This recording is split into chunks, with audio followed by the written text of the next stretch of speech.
단 57분 만에 끝난 에이스의 월드컵. 여러분은 이 충격적인 조기 교체를 과연 어떻게 받아들이고 계십니까? 후반전 12분 0대1로 뒤지며 골이 절실히 필요했던 일촉즉발의 순간, 홍명보 감독은 대한민국 축구의 심장인 7번 손흥민의 이름을 교체 보드에 띄웠습니다. 전광판을 바라본 손흥민의 표정은 그라운드 위에서 차갑게 굳어버렸고, 지켜보던 팬들은 물론 외신들조차 경악을 금치 못했습니다. 이것은 단순한 패배가 아닙니다. 대한민국 축구의 전술적 파멸이 폭로된 순간이었습니다. 처음은 찬란한 환희였습니다. 1차전 체코전에서 거둔 2대1 역전승. 온 나라가 축제 분위기였고, 그 승리 뒤에는 기적 같은 투혼이 숨어 있었습니다. 결승골의 주인공 오현규는 경기 당일 아침에만 해도 체온이 38도까지 끌어오르고 극심한 탈수 증세를 겪으며 침대에서 제대로 서 있기도 힘든 상태였습니다. 하지만 국가대표팀 의무팀의 처절한 해열 치료와 수분 처방 끝에 교체 출전해 승리를 만들어냈죠. 우리는 이 아름다운 투혼에 취해 홍명보가 품고 있던 치명적인 전술적 설계 오류를 보지 못하고 있었습니다. 그리고 마주한 개최국 멕시코와의 2차전. 홍명보 감독은 체코전의 성공에 완전히 취해 있었던 걸까요? 그는 플레이 스타일과 선수들의 신체 조건이 완전히 다른 멕시코를 상대로 체코전의 3-4-2-1 포메이션을 그대로 복사해 붙였습니다. 좌우 윙백을 서령우와 김문환으로 바꿨을 뿐 전술적인 고민은 단 1도 없는 무지성 데칼코마니 라인업이었습니다. 특히 프리미어리그를 지배했던 월드클래스 윙어 손흥민을 전술적 지원조차 없는 최전방 원톱, 일명 손톱 자리에 가두고 상대 수비진의 거친 압박 속에 방치했습니다.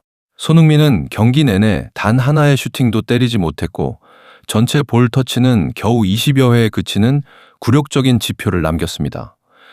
이강인 역시 중원에서 공을 잡았지만 전방에서 침투해 들어가는 유기적인 움직임이 완전히 실종된 탓에 패스기를 찾지 못하고 홀로 질식해 가야만 했습니다. 그러다 결국 후반 5분, 믿을 수 없는 참사가 일어났습니다.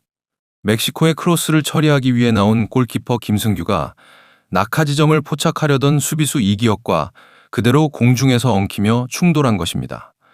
김승규가 손에서 놓친 공은 멕시코 주장 루이스 로모의 발 앞에 흘렀고, 로모는 비어있는 골대에 손쉽게 결승골을 꽂아 넣었습니다. 이 어처구니 없는 수비 소통 실수는 분명 뼈아픈 실책이었습니다. 하지만 진짜 자멸은 그 직후에 찾아왔습니다. 실점하자마자 당황한 홍명보 감독이 꺼내든 교체 카드는 후반 12분 만에 손흥민과 이재성을 빼버리는 황당한 결단이었습니다. 57분 만에 팀의 가장 강력한 무기를 스스로 폐기 처분하는 용병수를 보여준 겁니다. 이 충격적인 교체 타이밍에 온 나라가 뒤집어졌습니다. 인터넷 방송 플랫폼 치지직에서 생중계를 하던 예능 대부 이경규는 왜 손흥민을 벌써 빼는 거냐며 버럭 소리를 지르고 탄식했고, 방송인 김신영 역시 사람은 쉽게 안 바뀐다며 홍명보 감독의 융통성 없는 일방적인 교체 패턴을 강하게 질타했습니다. 해설진과 축구 레전드들의 폭발은 당연한 수순이었습니다. 이영표 해설위원은 손흥민이 나가자마자 멕시코 수비진은 뒷공간을 침투할 위협이 사라져 심리적으로 완전히 편해졌다고 꼬집었고, 박주호 해설위원 역시 아무리 손흥민의 컨디션이 나빠 보여도 그가 그라운드에 서 있는 존재 자체만으로 상대를 묶어두는 억제력이 있는데 너무나 성급하게 교체했다고 질타했습니다. 국가대표 선배 이을용 전 감독조차 손흥민처럼 위기에서 한 방이 있는 선수는 끝까지 살려두어야 했다며 아쉬워했고, 기성용 선수 역시 손흥민을 어울리지 않는 원톱 자리에 고립시킨 전술적 패착을 안타까워했습니다. 외신들의 분석은 더욱 차가웠습니다. ESPN과 CBS 스포츠는 한국 대표팀은 가장 무서운 무기를 스스로 치워버리는 전술적 자살 행위를 저질렀다고 강하게 보도했습니다.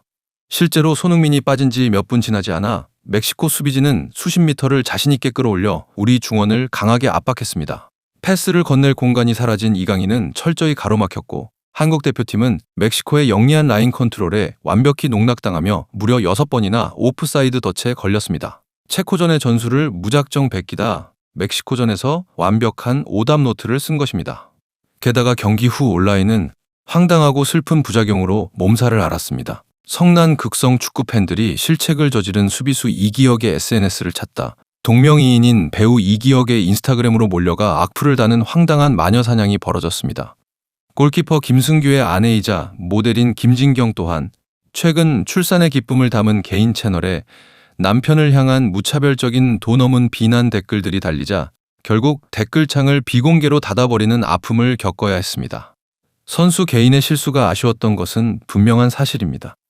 하지만 이 참사의 근본적인 원인은 상대의 전술과 우리의 체력적 한계를 철저히 외면한 사령탑의 오판에 있습니다.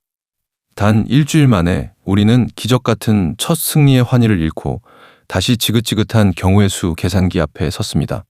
다가올 남아공과의 3차전에서 비기기만 해도 32강에 턱걸이할 수 있지만 만약 이번에도 변하지 않는 복사 붙여넣기 전술과 경직된 용병수를 고집하다 패배한다면 그것은 씻을 수 없는 월드컵 잔혹사로 남을 것입니다. 위기를 기회로 바꿀 수 있는 진정한 명장의 결단이 등장할지 아니면 끝내 침묵 속에 고개를 떨구고 돌아설 것인지 우리는 이 불안한 운명의 갈림길을 가슴 졸이며 끝까지 지켜보아야 합니다.